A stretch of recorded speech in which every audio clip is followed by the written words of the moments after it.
अस्सलाम वालेकुम। आज का जो हमारा इंफॉर्मेटिव वीडियो है, जो हमारा सेशन है वो रिलेटेड टू हाइपरथर्मिया मशीन के रिलेटेड है, जिसमें हम इसकी वर्किंग, प्रॉपर वर्किंग जो होगी, सेफ्टी यूज़ हो गया और एसेसरीज़ जो है वो देखेंगे। हाइपरथर्मिया मशीन होती क्या है? बेसिकली जो नेम है वही सजेस्ट कर रहा है इसका complete function. Hyperthermia machine. Hyper जो वर्ड है उसका मीनिंग होता है less temperature. Thermia related to temperature, hypo means less and hyper means great. Patient जो हमारे आ रहे होते हैं, हमारे पास बेबीज जो आ रहे होते हैं विद ब्रेन इंजरी, उनके लिए ये यूज़ की जाती है as a preventive device, therapeutic preventive device के तौर पे हम यूज़ कर रहे होते हैं। जो इंजरी हो चुकी है उसे ये प्रिवेंट कर रही होती है कि वो इंफ्लेमिनेट ना हो जाए।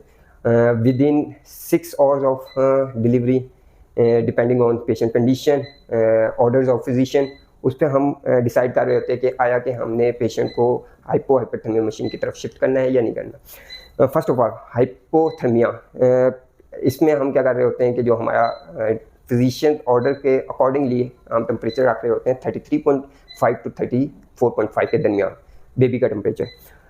उसके अलावा फॉर द नेक्स्ट 72 आवर्स, तो ये starting from delivery to end of this phase, hypothermia phase, ये आपके पास आ जाते हैं almost 78 hours. After hypothermia phase, अब हमारा second phase after 72 hours of hypothermia phase start होता है हाइपरथर्मिया फेज़, जिसमें हमारा जो टेम्परेचर था 33.5 34.5 के राउंड अबाउट, उसे हमने इंक्रीज़ करके लेके जाना है 36.5 और 37.5 के दरमियान। इसमें हम क्या कर रहे होते हैं कि टेम्परेचर आप जो है वो ग्रेजुअली इंक्रीज़ कर रहे होते हैं। आफ्टर 2 आवर्स 0.5 का टेम्परेचर जो है वो इंक्रीज़ करते हैं, और वो जैसे अचीव हो जाता है तो नेक्स्ट 0.5 का चेंज लाते हुए हम डिज़ायर टेम्परेचर जो है वो अचीव कर रहे होते हैं। मोस्ट कॉमनली HIE के जो हमारे पास पेशेंट जो इन्फेंट आ रहे होते हैं, उनके ऊपर ये डिवाइस जो है वो थेरेपी जो है वो एप्लीकेबल होती है, उन पर यूज़ कर रहे होते हैं। इसकी जो प्रॉपर फंक्शनिंग है, इस मशीन के साथ हमारी कुछ एसेसरीज जो है नीडेड रिक्वायर्ड होती हैं, वो हमारे पास आती हैं, जिनमें हमारे पास प्रोब्स हैं, skin temperature probe for the patient, उसके बाद रेक्टल प्रोब हमारे पास आ रही होती है, and the third one is matrix, जो कि जिसके अंदर वाटर जो है वो फ्लो कर रहा होता है। ट्यूबिंग होती है, एक्सटेंटिव ट्यूबिंग है, आप इसे एक्सटेंड कर सकते हैं जितनी आपकी लेंथ रिक्वायर्ड होती है। ये 3 चीज़ें हैं, हम इन्हें कनेक्ट करते हैं। कुछ मोड्स हैं जिनके अंदर हमारी प्रोब्स जो है वो रिक्वायर्ड होंगी, कुछ मोड्स हैं जिनके अंदर प्रोब्स जो है वो रिक्वायर्ड नहीं होंगी। इन्हें हम कनेक्ट करते हैं और फिर साथ ही हम आपको बताते हैं कि कैसे होता है। एक्सेसरीज़ में जो हमारे पास चीज़ें हैं उनमें टेम्परेचर प्रोब्स हैं, 2 टेम्परेचर प्रोब्स आती हैं। First of all rectal probe हमारे पास है, और स्किन टेम्परेचर प्रोब हमारे पास अवेलेबिलिटी होती है उनकी। इनमें से कोई भी हम यूज़ कर सकते हैं ड्यूरिंग मॉनिटरिंग। हम जो है वो रेक्टल प्रोब के साथ जा रहे हैं। रेक्टल प्रोब सिंपली आप प्लग इन करते हैं एंड बेबी का जो रेक्टर है उसके साथ प्लेस कर दी जाती है।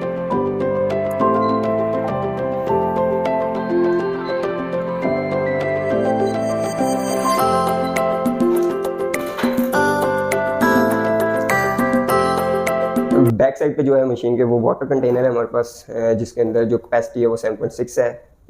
इसकी जो लिमिट है वो आपको मैश शो हो रही होगी, मैश तक आपने वाटर लेवल रखने होते हैं। जैसे कि ये क्लोज इन्वायरमेंट बन जाता है ब्लैंकेट के साथ, तो वाटर जो है वो आपका अनटिल अनलेस आप वॉल जब तक ओपन खुद नहीं करते ज़ाया नहीं होता, तो वाटर लेवल जो है वो मेंटेन रहता है। लेकिन आफ्टर एवरी पेशेंट यूज़ आप रिकमेंड करता है OEM के वाटर चेंज किया जाए। सेकंड जो हमारी एसेसरीज होती है, कंपलसरी है for the working of this machine, वो हमारे पास आता है बेबी मैट्रेस, जिसके अंदर वाटर जो होता है वो आपको फ्लोट कर रहा होता है टेम्परेचर वेरिएंट के तौर पे। ये हम बेबी के जो नीचे होता है मैट्रेस के तौर पे हम यूज़ कर रहे होते हैं। हम प्लेस करेंगे,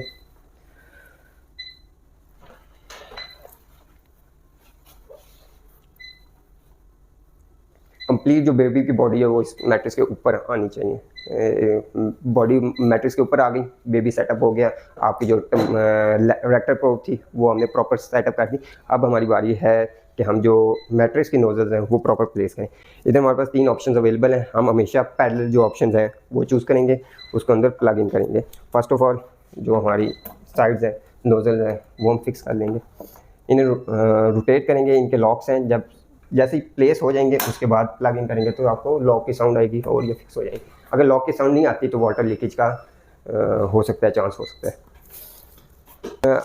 इसमें मोड्स की अगर बात की जाए तो हमारे पास 5 डिफरेंट मोड्स अवेलेबल होते हैं। आपने कौन सा मोड सिलेक्ट करना है, और ये हमारे जो फिजिशियन होते हैं वो हमें एडवाइस कर रहे होते हैं।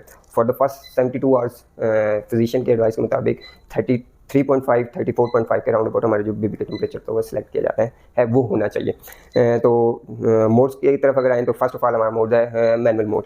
मैनुअल मोड में सिंपल आपने प्लेस करना है, टेम्परेचर सेलेक्ट करना है। टेम्परेचर सेलेक्ट करने के बाद मैनुअल बटन प्रेस करेंगे, आपका जो मैनुअल मोड है वो एक्टिव हो जाएगा। मैनुअल मोड में आपको प्रोब की ज़रूरत नहीं होती। फॉर एग्जांपल अगर मैं प्रोब इधर से रिमूव भी कर देता हूँ तो भी मैनुअल मोड जो है वो वर्किंग कंडीशन में होगा। क्यों? क्योंकि मैनुअल मोड में हम बेबी के स्किन टेम्परेचर को रेलिवेंट रखते हुए वाटर टेम्परेचर नहीं चेंज कर रहे होते हैं, बल्कि जो डिज़ायर हमारा टेम्परेचर है वाटर ने वो वाला टेम्परेचर अपना मेंटेन कर लेना है। उसको इस चीज़ से कोई फ़र्क नहीं पड़ता कि बेबी का टेम्परेचर क्या चल रहा है। तो मैनुअल मोड सिंपल वाटर के टेम्परेचर को आपको कंट्रोल कर रहा होता है। नेक्स्ट हम मूव करेंगे ऑटोमेटिक मोड की तरफ। ऑटोमेटिक मोड में सेम आप ऑफ करेंगे टेम्परेचर।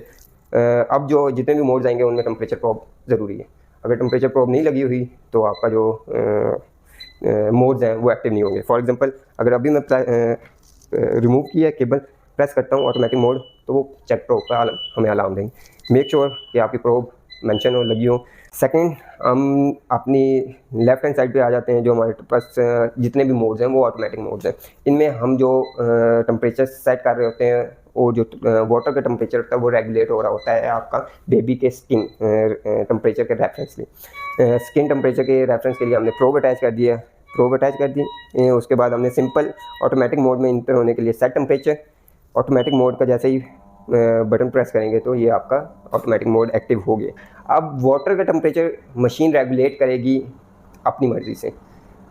अगर आपका स्किन टेम्परेचर ज़्यादा हो जाता है और डिज़ायर टेम्परेचर कम होता है तो वाटर का टेम्परेचर वाटर कूलर ऑन हो जाएगा। ये देखें कूलिंग जो पेशेंट है वो मोड ऑन हो गया। क्यों? क्योंकि आपका जो डिज़ायर टेम्परेचर है वो कम है और जो पेशेंट का टेम्परेचर आ रहा है वो ज़्यादा आ रहा है। वो कूलिंग उसने मोड ऑन कर दिया है ताकि जो आपको पेशेंट का टेम्परेचर है वो भी नीचे आ जाए इसमें। और इसी तरह वो हीटिंग मोड ऑन कर देगा जब आपका डिज़ायर टेम्परेचर हाई होगा और जो पेशेंट टेम्परेचर है वो डाउन होगा। और इसके लिए कोई लिमिट नहीं है, वाटर टेम्परेचर की कोई लिमिट नहीं है कि वो वाटर टेम्परेचर 23 से नीचे नहीं जा सकता या 22 से नीचे नहीं जा सकता। लिमिट्स अगर अप्लाई करनी है उनके लिए हमारे पास दूसरे मोड्स आते हैं जिनमें हमारे पास ग्रेडियंट मोड आ गया। ग्रेडियंट मोड 10C लिखा हुआ है। इसका मतलब ये है कि डिज़ायर टेम्परेचर अगर हमारा 32.5 है उसमें इन्होंने मैश अप्लाई कर दिया है ±10 का। अब जो वाटर टेम्परेचर वेरी कर रहा होगा वो आपका होगा 32.5। अगर आपका सेट टेम्परेचर है तो 22.5 से 42.5 के दरमियान वाटर टेम्परेचर। फॉर एग्जांपल मैंने इधर 4 डिग्री सेल्सियस अपने ऑफसेट की वैल्यू सेट कर दी है। ऑफसेट की वैल्यू सेट करने के बाद मैं प्लेस करूँगा ओनली वेरिएबल मोड को। जैसे ही मैं प्रेस करूँगा मेरा वेरिएबल मोड जो है वो एक्टिव हो जाएगा। वेरिएबल मोड, अब ये जो वाटर का टेम्परेचर आएगा वो वेरी कर रहा होगा ±4 हमने किया हुआ है तो 32.5 ±4 आ जाएगा। 28.5 से लेकर 36.5 तक जो वाटर का टेम्परेचर है वो हमारा वेरी कर रहा होगा। इसी तरह जैसे ही हमें डिज़ायर टेम्परेचर अचीव होता जाता है ये मोड उस वक्त हमें काम आता है। वाटर की हीटिंग कूलिंग उस वक्त स्टॉप कर दी जाती है। वाटर का टेम्परेचर उतना ही होता है। वाटर जो होता है वो अपना टेम्परेचर चेंज कर रहा होता है जब पेशेंट को नीड हो, इन्वायरमेंट के डिपेंडेंट और बाकी चीज़ों को देखते हुए। हमारे पास जो लास्ट मोड आता है वो होता है स्मार्ट मोड। ±7 ±5 डिग्री सेल्सियस हमें शो कर रहा है। Smart mode separate on its own work नहीं कर रहा है। वो इन जो आपके ऑटोमेटिक मोड्स हैं उनके साथ मिल के काम कर रहा होता है। किस तरह? फॉर एग्जांपल मैं ऑटोमेटिकली या वेरिएबल ग्रेडियंट ऑन करता हूँ मोड। वेरिएबल ग्रेडियंट मैंने मोड फॉर एग्जांपल ऑन कर दिया। ऑफसेट की वैल्यू मैंने से पूछी, मैंने 1 सेलेक्ट कर दी या 2 कर दी। 2 मैंने वैल्यू सेलेक्ट कर दिया, वेरिएबल अगेन प्रेस किया, मेरा वेरिएबल ग्रेडियंट मोड ऑन हो गया। अब जो स्मार्ट मोड है वो आपका एक सेफ्टी साइड है। फॉर एग्जांपल आपको नहीं पता कि ये टेम्परेचर अचीव होगा नहीं होगा बेबी का, आपने साथ ही स्मार्ट मोड प्रेस कर दिया। आप देख सकते हैं इन दोनों की जो ब्लिंकिंग लाइट्स है वो ऑन होगी। अब क्या होगा? आफ्टर एवरी 30 मिनट्स जो वेरिएबल ऑफसेट की वैल्यू हमने सेलेक्ट की हुई थी 2 वो प्लस हो जाएगी 5 पे। +5 का चेंज उसमें आ जाएगा। ऑफसेट की वैल्यू आफ्टर 30 मिनट हमारे पास आ जाएगी ±7। अगर उससे भी हमारी वैल्यू जो है वो अचीव नहीं होती, डिज़ायर टेम्परेचर अचीव नहीं हो रहा, तो 1 आवर के बाद जो हमारा ऑफसेट की वैल्यू हो जाएगी वो अगेन +5 होगी और वैल्यू जाएगी हमारे पास ±12 पे ऑफसेट पे हो जाएगा। और इसी तरह अगर हमारा टेम्परेचर अचीव हो जाता है 1 घंटे बाद, तो बैक वो आएगा स्टेप वाइज, वो जो अपना उसने प्लस किया था ऑफसेट वो माइनस करता जाएगा। -5 करेगा 30 मिनट्स बाद वो ऑफसेट की वैल्यू, यानी 1 और 30 मिनट्स के बाद ऑफसेट की वैल्यू हमारी होगी 7। 2 आवर्स के बाद ऑफसेट की वैल्यू अगेन हमारी 2 आ गई है और वो वेरिएबल मोड पे हमारे पास चला गया। और साथ ही हमारा जो ग्रेडियंट मोड है वो आपका फंक्शनल रहेगा, लेकिन एक्टिव उस वक्त होगा जब हमें रिक्वायरमेंट होगी, जब हमारी नीड होगी। इसके अलावा एक हमारे पास और ऑप्शनल आइटम जो आप कह सकते हैं फीचर्स वो मौजूद है, जो कि मोनीटरिंग है, ओनली पेशेंट मोनीटरिंग है। फॉर एग्जांपल अगर मैंने पेशेंट मोनीटरिंग ऑन कर दिया है तो सिर्फ मुझे पेशेंट का जो टेम्परेचर है वो शो हो रहा है, वो आपको शो कर रहा है और स्क्रीन पे जो है वो मोनीटरिंग होने का ऑप्शन दे रहा है, इन डिग्री सेल्सियस आपको रीडिंग शो कर रहा है। इसके अलावा अगर अलार्म्स की बात की जाए, वाटर लो का अलार्म आ जाता है, वो उसी केस में आ सकता है कि आपका वाटर जो है वो लीक हो रहा है कहीं से, वो अलार्म आ सकता है। आपका अगर पावर नहीं लगी हुई, पावर अलार्म देगा, एसी अलार्म दे देगा। उसके बाद अगर आपने मशीन को चेक करना है कि आया कि मेरी मशीन फंक्शनल है नहीं है, उसके लिए आप सिंपल प्रेस करेंगे, सब कीज़ जो है वो आपकी एक्टिव हो गई हैं। सेल्फ टेस्ट आप परफॉर्म कर रहे हैं और सेल्फ टेस्ट परफॉर्म करने के बाद जो हमारा लास्ट सीन था उस पर चला गया। फॉर एग्जांपल अगर मैं सेट टेम्परेचर करता हूँ, चेक करता हूँ अपनी डिवाइस को, टेस्ट परफॉर्म करेगा, अगर कोई एरर हुआ तो वो शो कर देगा, नहीं हुआ तो वो सिंपल जो कंडीशन थी उस पर आ जाएगा। उसके अलावा ये हमारा जो है ये अलार्म पॉज का बटन है, फॉर 2 मिनट्स अलार्म पॉज हो जाएगा, लेकिन आपको दोबारा इंडिकेट करेगा आफ्टर 2 मिनट्स। इसके अलावा इसके जो अलार्म्स हैं वो हीटिंग अलार्म्स आ सकते हैं टू मच हीट की वजह से, फिर उस पर आपको चेक करना पड़ेगा कि आपका कौन सा मोड एक्टिव है। अगर मैनुअल मोड आपने एक्टिव किया हुआ है तो आपको कॉन्टीन्यूस मॉनिटरिंग करनी पड़ेगी। अगर आपने ऑटोमेटिक मोड एक्टिव किया हुआ है तो वो मशीन खुद ही एडजस्ट कर रही होती है, बेबी टेम्परेचर को भी और अपने टेम्परेचर। ये हमारा छोटा सा इंफॉर्मेटिव लेक्चर था related to use safety of hypothermia machine blanket 3, जिसका हमारे पास मॉडल है।